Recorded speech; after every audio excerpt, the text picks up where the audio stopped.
Ngayong araw guys, natapos na nga yung pagkural dito sa aming floating cottage at hindi rin basta-basta yung pagkural namin dahil sinabayan na rin ng birthday ni Mama at napakasarap talaga ng mga handa namin kaya samahan nyo kami at mabubungkag na naman ang mga bahaw nito.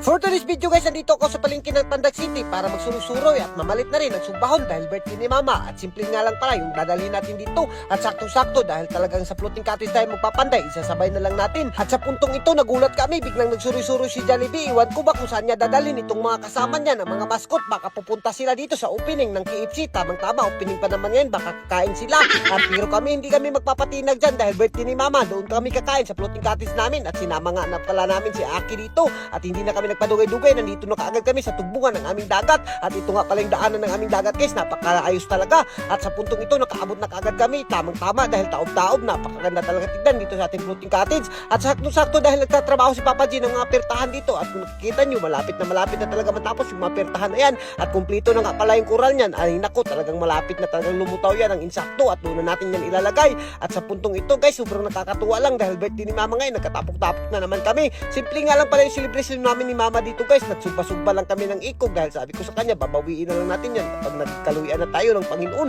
at ayan nga guys, hindi na kami nagpadugay-dugay, kamuti at saging lang muna yung handa namin dito pero sabi ni Mama goods na yan, ang importante magkasama kami dito lahat at hindi kami nagmamahay dahil bubungkagin namin yung mga bahaw niya sa birthday at sa puntong ito guys medyo pagod-pagod na yung sinugba natin kaya naman hindi na natin yan padugay-dugayin at pasilip muna tayo dito sa ating floating cottage guys, tanawa guys malapit na talaga yung matapos kung nakikita nyo napakaliko na at dito sa kilid na lang yung mga drum na ibubutang natin, ako napakaganda na talaga sobrang excited na namin, bunti na lang hindi naanod to, naku kung naanod to impas talaga kami, wala yung mga pinaghirapan namin at dito guys habang nagpapaabot kami sa mga kinilaw namin at sa mga sinugba kaya naman pinagpatuloy na lang muna namin tong gawa ng bisagra yung aming pertahan para hindi na talaga mapasok at magawa na namin ng lock at ganito nga pala yung paggawa ng lock natin dito guys, napakaganda talaga at napakagaling talaga ni Papa G mag-isip kung paano niya gawin, dinukdukan niya lang ng kahoy para hindi matanggal, ay naku goods na goods pa rin yan, tingnan nyo talaga sumisira na, parang na-amaze talaga ako dito sa floating cottage natin, talagang hindi ka magmamahay dahil puro bamboo at sa puntong ito dahil umabot na yung makilawon natin, naku hindi na natin yan papasailuin, sisimulan na kaagad natin yung paghikay dyan